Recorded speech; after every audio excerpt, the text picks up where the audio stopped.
నమస్కారం. బ్రహ్మశ్రీ చాగంటి కోటేశ్వరరావు గారి అద్భుతమైన ప్రవచనాల ఆధారంగా రూపొందించిన ఈనాటి విశ్లేషణలోకి స్వాగతం. ఈరోజు మనం ఒక ఆసక్తికరమైన విషయాన్ని మాట్లాడుకోబోతున్నాం. అదేంటంటే, ఈ ఉరుకుల పరుగుల జీవితంలో, అస్థిరమైన ఈ ప్రపంచంలో అసలు మానసిక ప్రశాంతతను ఎలా సాధించాలి? దీనికోసం మన ప్రాచీన గ్రంథాలు ఇచ్చిన ఒక స్పష్టమైన రోడ్ మ్యాప్ గురించి ఇక్కడ తెలుసుకుందాం.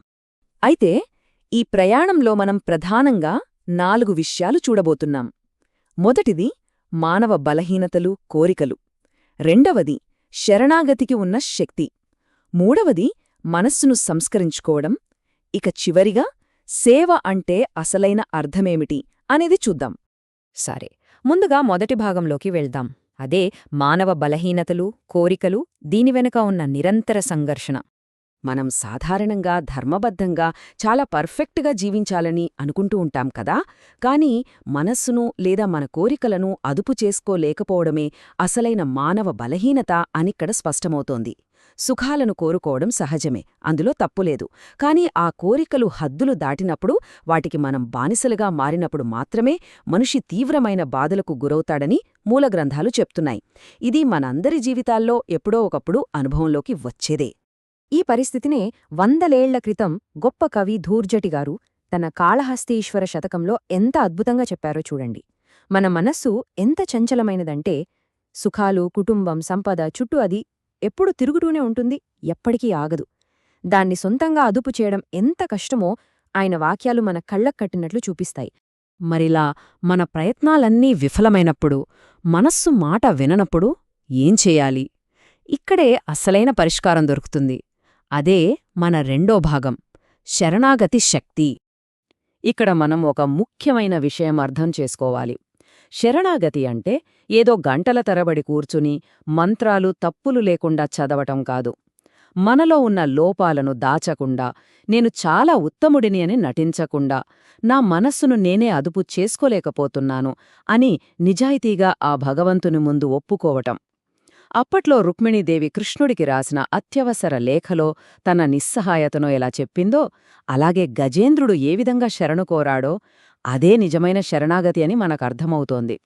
అసలు ఈ శరణాగతి ఎలా పనిచేస్తుందో చెప్పడానికి ప్రవచనంలో ఒక అద్భుతమైన కథ ఉందండి. ఒక రాజు తన సామాన్య సైనికుడిని రాత్రి సమయంలో రహస్యంగా కలవడానికి కావాలనే శత్రురాజు ముద్ర ఉన్న ఉంగరాన్ని ఇస్తాడు. చీకట్లో ఆ ఉంగరం పట్టుకుని తిరుగుతున్న సైనికుడిని చూసి కాపలాదారులు ఇంకేం ఆలోచించకుండా వెంటనే అరెస్ట్ చేసి నేరుగా ఆ రాజు దగ్గరికే తీసుకువెళ్తారు. చూసారా, ఇక్కడ లాజిక్ ఎంత బాగుందో!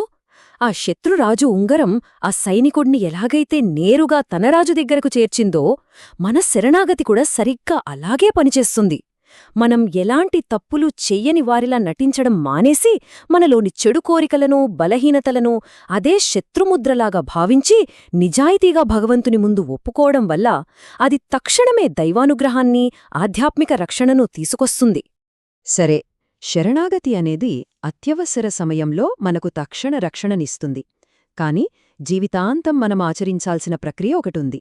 అదే మన మూడవ భాగం, మనస్సును సంస్కరించడం.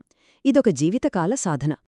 ఇక్కడ చాలా ఆసక్తిపరమైన విషయమేంటంటే, మన పంచేంద్రియాల ద్వారా లోపలికి వెళ్లే విషయాలకు, మన మనసులో పుట్టే భావాలకు మధ్య చాలా డైరెక్ట్ కనెక్షన్ ఉంటుంది. మనం చూసేవి, వినేవి నేరుగా మన మానసిక స్థితిని డిసైడ్ చేస్తాయి.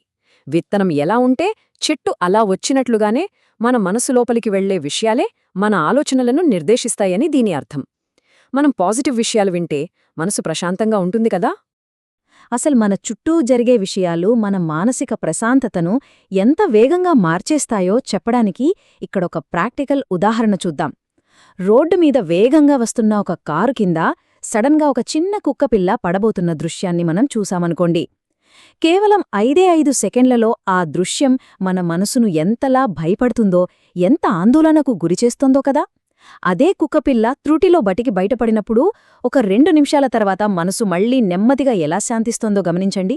అంటే బయట జరిగేది మన లోపల ఎంత ప్రభావం చూపిస్తోందో అర్థమవుతోంది కదా.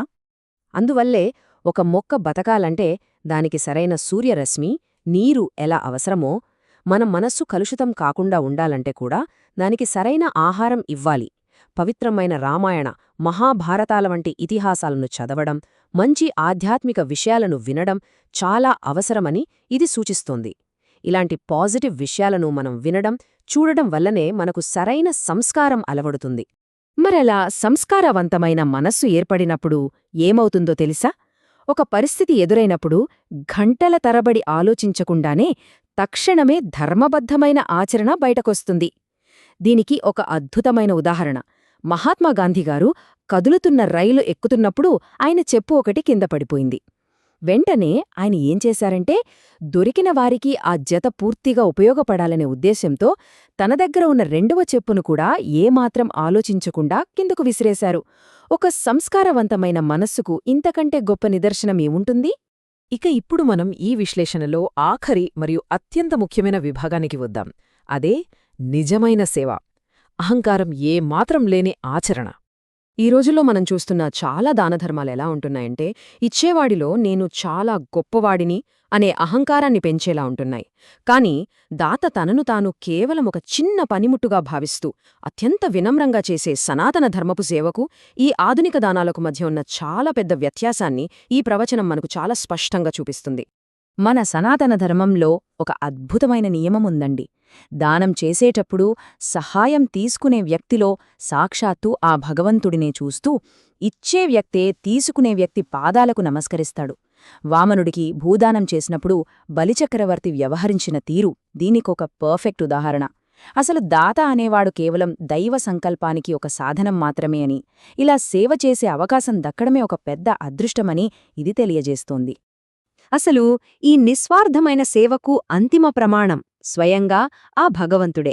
ఇది చెప్పడానికి శ్రీకృష్ణుడి కాళీయమర్దనం వృత్తాంతాన్ని ఇక్కడ ఉదహరించారు. అత్యంత విషపూరితమైన కాళీయుడి నూతొక్క పడగలమీద శ్రీకృష్ణుడు తన ప్రాణాలను పణంగా పెట్టి ఒళ్లంతా గాయాలను భరిస్తూ నాట్యం చేయడం, అది నిజంగా ఒక అద్భుతమైన ఘట్టం. అయితే ఇక్కడ మనం ఆలోచించాల్సిన విషయం ఒకటుంది. కృష్ణుడు ఆ విషయాన్ని, ఆ గాయాలను భరించింది తన గొప్పదనాన్ని ప్రదర్శించుకోవడానికి కాదుకదా.